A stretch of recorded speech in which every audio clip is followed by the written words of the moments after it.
जब कमांडर जू लीजिन का पीछा कर रहे थे तब डिप्टी कमांडर वहां आकर बताते हैं कि लीजिन उनका बेटा है। ये सुनकर वो वहां से चले जाते हैं।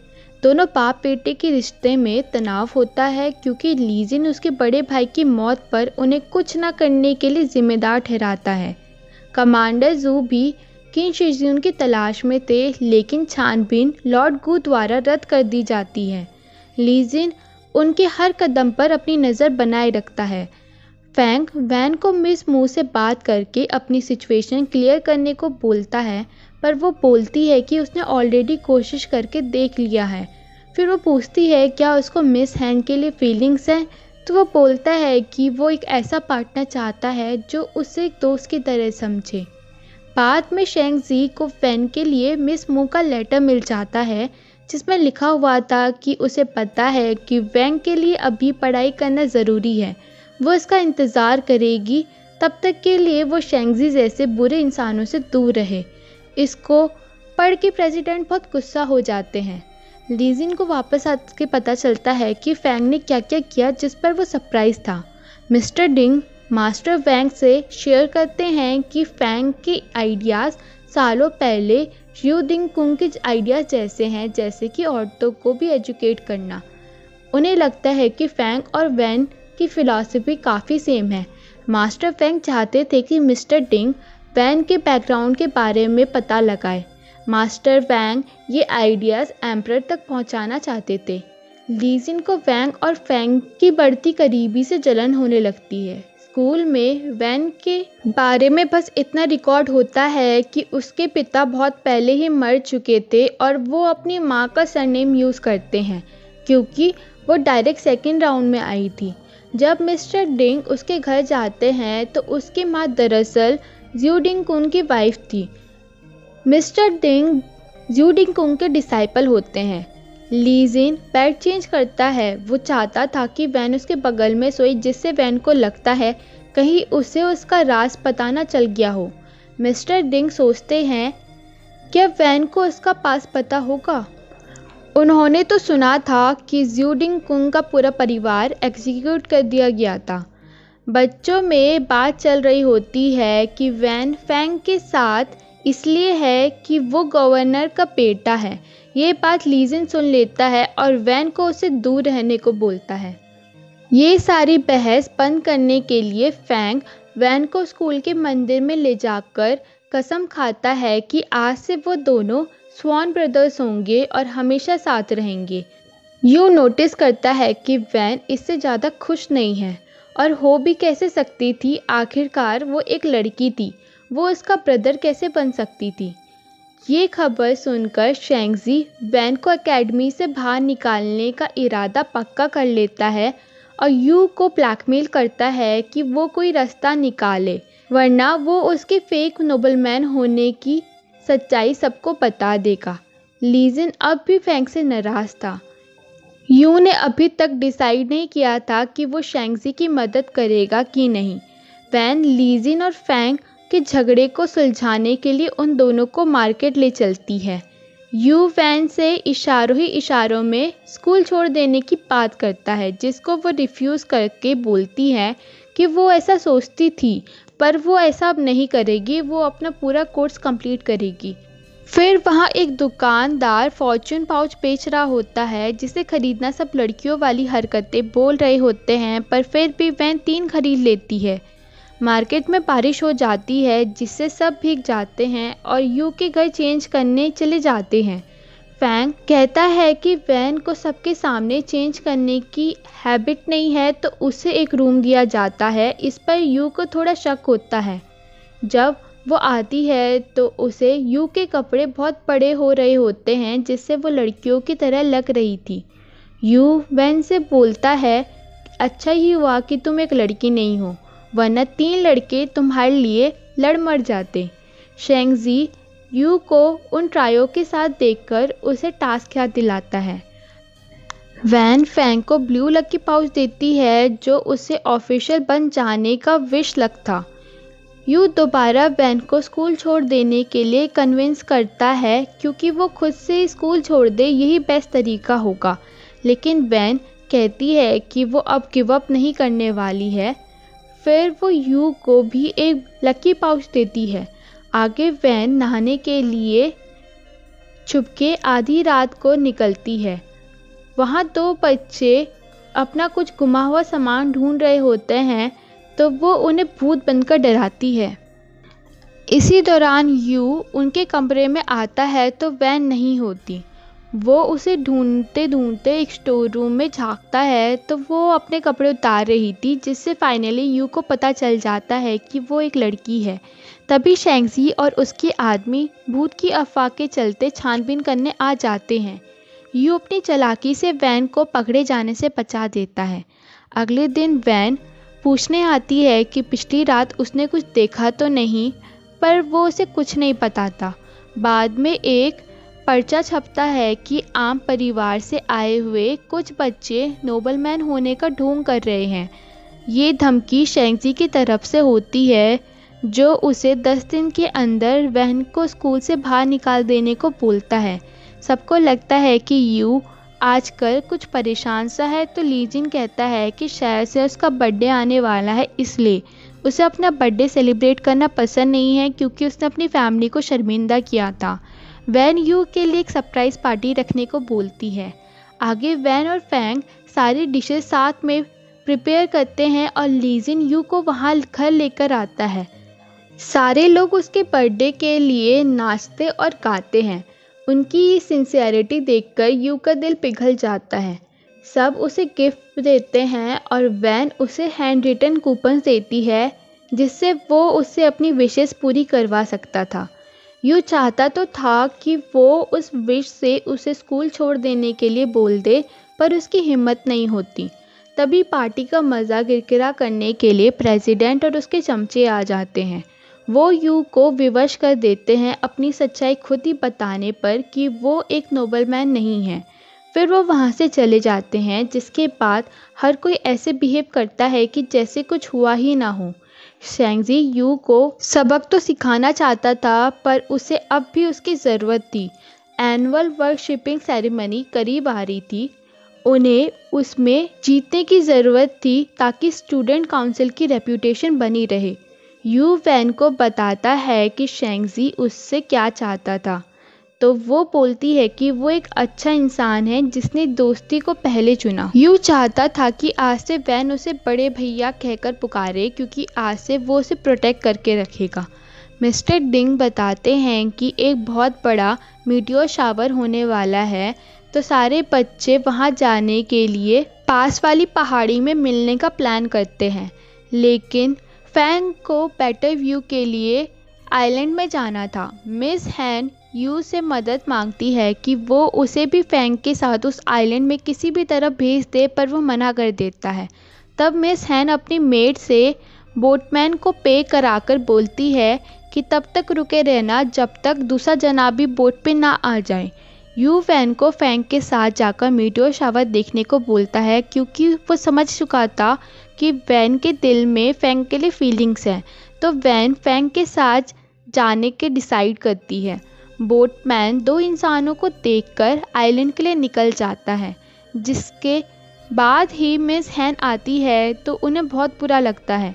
आइलैंड डेजर्टेड था, वहाँ बस वो दोनों ही थे। लीजिन कमांडर जू से कीशीज्यून की लोकेशन सुन लेता है और वहाँ से उनसे पहले पहुँच जाता है। वहाँ उसे कुछ नहीं मिलता सिवाय कुछ जड़ी बूटियों के, जिससे वो पता लगा देता है कि उसे कौन सी बीमारियाँ थी, और वो डिसाइड करता है कि वो मेडिकल शॉप के बाहर उसका इंतज़ार करेगा। वैन फैंग से पूछती है कि क्या वो अपनी शादी के बाद भी उससे ऐसे ही बर्ताव करेगा, दोस्तों की तरह। फैंग कहता है कि बिल्कुल, किसी भी प्रॉब्लम का आउटकम ज़रूरी नहीं होता है, बल्कि उसका प्रोसेस को एंजॉय करना होता है। तभी बरसात शुरू हो जाती है और वो दोनों एक पेड़ के नीचे आसरा लेते हैं। जब मौसम साफ़ हो जाता है और उन्हें मीटियोर शावर दिखने लगता है, तो वैन हमेशा फैंग के साथ रहने की विश मांगती है और फैंग वैन की विश पूरी हो जाने की। जब वो अगली सुबह वापस आते हैं तो मिस हैन वैन को उसका प्लान में पानी फेर देने के लिए बहुत सुनाती है, जैसे उसने जानबूझ के किया हो। वो उसे उसके लो स्टेटस की औकात में रहने को भी बोलती है। फिर वो बेहोश हो जाती है क्योंकि वो सारी रात वहीं इंतज़ार कर रही थी। फैंग उसको लेकर हॉस्पिटल चला जाता है जबकि वैन वापस आ जाती है। यू को रियलाइज़ होता है कि उसे आगे से ऐसे आइडियाज़ नहीं देने चाहिए क्योंकि उन दोनों की फैमिली बैकग्राउंड में बहुत अंतर है। जब मिस हैंग को होश आता है तो फैंग उसे क्लियर कर देता है कि उसे उनमें कोई इंटरेस्ट नहीं है। अगर आइलैंड में वैन उसके साथ नहीं भी आती तब भी उसने उसको लेकर नहीं जाना था। उसे इंडिपेंडेंट कैरेक्टर और माइंड वाली लड़कियां पसंद है। मिस हैंग ठान लेती है कि अब से वो भी ऐसी ही लड़की बनेगी। वैन बेसब्री से फैंग के लौटने का इंतज़ार कर रही थी। जब वो लौटता है तो वो वैन से पूछता है, क्या तुम्हें मिस हैंग का प्लान पहले से पता था? ये वैन को पसंद नहीं आता है कि वो उसके इरादों पर शक कर रहा है और मिस हैंग की तरफ से माफ़ी भी मांग रहा है। क्या वैन अब उसके लिए इतनी पराई हो गई थी कि वो ऐसा करे? ली जिन ये देखकर कि उनकी लड़ाई हुई है खुश हो जाता है और वैन से कहता है, इसको इस बार निकाल दे कमरे से। मिस हैन मिस्टर क्विन नाम के एक स्टोरी टेलर की कहानियाँ सुनने जाती है जिनकी पर्सनैलिटी देखकर वो इंस्पायर हो जाती हैं और उन्हें उसके डिसाइपल लेने को बोलती है। इस पर वो एक शर्त रखते हैं कि ये बात वो किसी को ना बताए। बच्चे फैंग को ड्रिंक करने के लिए चलने को बोलते हैं जिनको वो मना कर देता है तो वैन बोलती है वो चलेगी। फैंग को उसकी चिंता होती है तो वो भी साथ में आ जाता है। वो वैन को पीने से रोक तो नहीं पाता इसलिए उसके साथ पीने लगता है और लास्ट में ड्रंक हो जाता है। वो वैन से बोलता है कि हमें अभी केवल ऑफिशियल्स बनने पर ध्यान देना चाहिए, ना कि इन रोमांटिक रिलेशनशिप्स पर, और चाहे कुछ भी हो जाए हम हमेशा बेस्ट फ्रेंड्स रहेंगे। वैन को भी लगता है कि उसे इस पल को पूरी तरीके से जीना चाहिए। ली जिन मेडिकल शॉप से की शिजून का पीछा करता है और उसे पकड़कर सच्चाई बताने को बोलता है। वो बोलता है कि उसके बड़े भाई ने ही ज़्यू डिंगकुन और उसके पूरे परिवार को मारा है। ये सुनकर वो बहुत शॉक हो जाता है। आगे जब वैन फैंग को लेकर आती है तो प्रेसिडेंट के चमचे उन्हें अंदर नहीं घुसने देते और परेशान करने लगते हैं। तभी ली जिन वहाँ आकर उनकी धुनाई कर देता है। मिस्टर ली हंगामे से वहाँ आते हैं और अगले दिन सज़ा के तौर पर वैन और ली जिन को डंडे से पीटने को बोलते हैं। ली जिन, फैंग और यू वैन की पनिशमेंट आपस में बांटने को बोलते हैं। वैन को हाथों पर छड़ी पड़ती है जबकि बाकियों को डंडे से मार। ली जिन को तो डबल पनिशमेंट मिलती है। वैन उनकी इस मदद के लिए हमेशा उनकी शुक्रगुजार रहेगी। वो उनका सारा काम करने लगती है ताकि वो जल्दी से ठीक हो जाए, लेकिन उसने कुछ ज़्यादा ही काम कर लिया था जिसकी वजह से वो मिस्टर डिंग की क्लास में बेहोश हो जाती है। मिस्टर डिंग उसकी नब्ज़ चेक करते हैं और उन्हें पता चल जाता है कि वो एक लड़की है। वैन उन्हें अपनी पूरी कहानी सुनाती है और मिस्टर डिंग कहते हैं कि इसमें बहुत खतरा है, वो किसी तरीके से उसे वहाँ से बाहर निकाल देंगे। वो अब एकेडमी में नहीं पढ़ सकती। आगे एकेडमी में आर्चरी कंपटीशन होने वाला था जिसके लिए खुद मास्टर वैंग आने वाले थे। मिस्टर डिंग नहीं चाहते थे कि मास्टर वैंग की वैन के लिए एक्सपेक्टेशन बढ़े, इसलिए वो उससे पहले ही उसे मेडिकल सर्टिफिकेट पकड़ाकर वहाँ से चले जाने को बोलते हैं।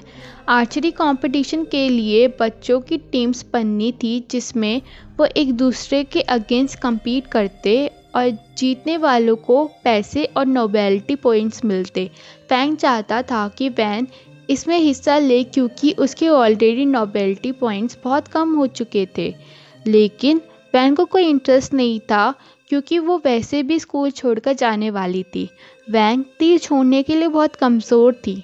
फैंग उसे इनकरेज करता है लेकिन ली जिन को गुस्सा आता है कि वो ज़बरदस्ती क्यों कर रहा है।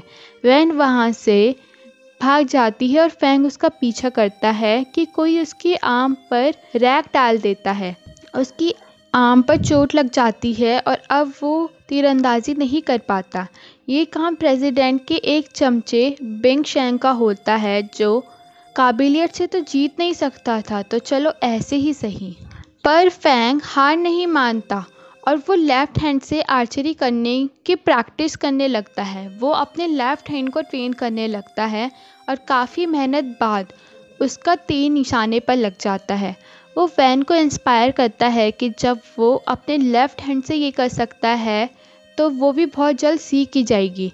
वो उसे कहता है कि वो इतने आगे तक आ चुकी है, अब उसे पीछे नहीं लौटना चाहिए। वेंजी मिस्टर डिंग के पास जाती है और बोलती है वो एकेडमी छोड़कर नहीं जाने वाली। मिस्टर डिंग उसको चेतावनी देते हैं कि उसे बहुत सतर्क रहना पड़ेगा, पकड़े जाने पर मौत की सज़ा भी मिल सकती है। पर वैन ये रिस्क लेने के लिए तैयार थी क्योंकि वो एकेडमी में पढ़ रहे किसी भी लड़के से कम नहीं थी। उसका एटीट्यूड मिस्टर डिंग को उसके पिता की याद दिलाता है। वो उसे वहाँ रुकने की परमिशन देने को तैयार थे, पर एक शर्त पर कि वो आर्चरी कंपटीशन जीतेगी और अपनी काबिलियत साबित करेगी। इससे कोई उसकी आइडेंटिटी पर शक भी नहीं करेगा। वैन टीम मेंबर्स के साथ प्रैक्टिस करना शुरू कर देती है। वो फैंग से कहती है कि वो उसकी टीम में आना चाहती है। वो दोनों साथ मिलकर ही कंपटीशन जीतेंगे। शेंगजी उनके प्रैक्टिस के दौरान सबकी वीकनेस देखने आता है, तब उनकी बहस हो जाती है। वो उनसे शर्त लगाता है कि हारने वाले को अपने बिहेवियर के लिए माफ़ी मांगनी पड़ेगी। वैन बैट के लिए मान जाती है और पूरी जी जान से प्रैक्टिस करने लगती है।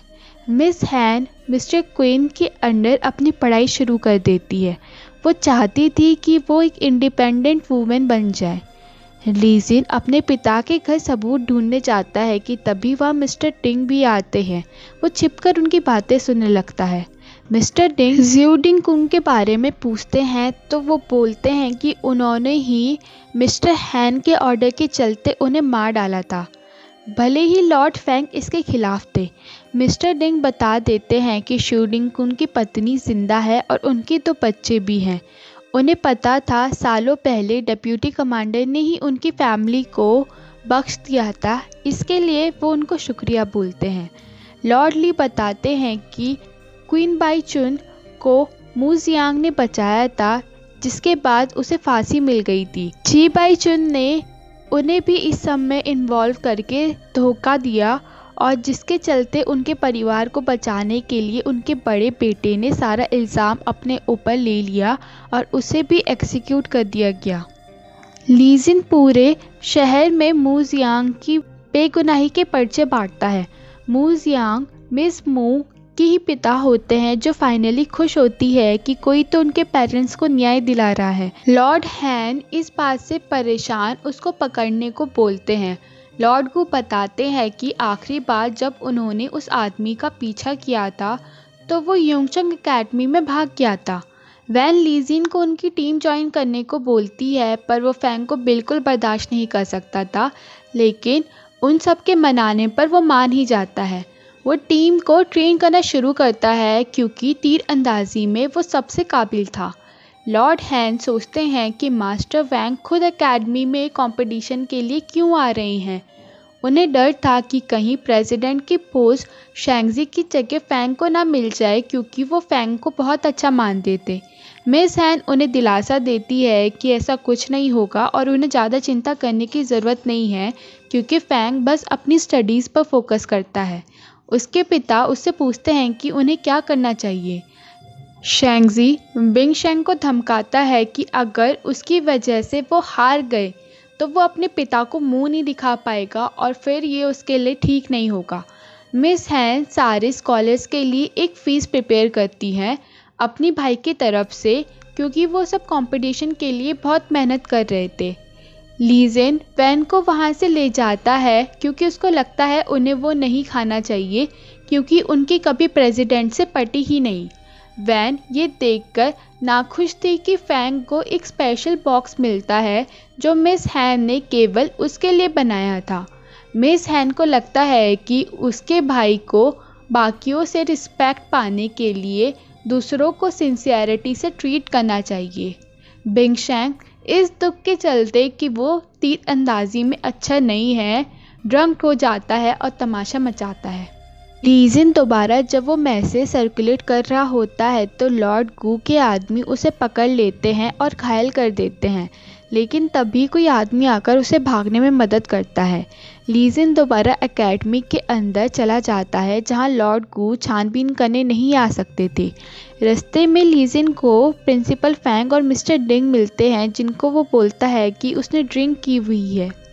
मिस्टर डिंग को शक होता है तो वो वापस देखने आते हैं तो लीजिन एक स्टोर रूम में बेहोश पड़ा हुआ था। वो उसका इलाज करते हैं।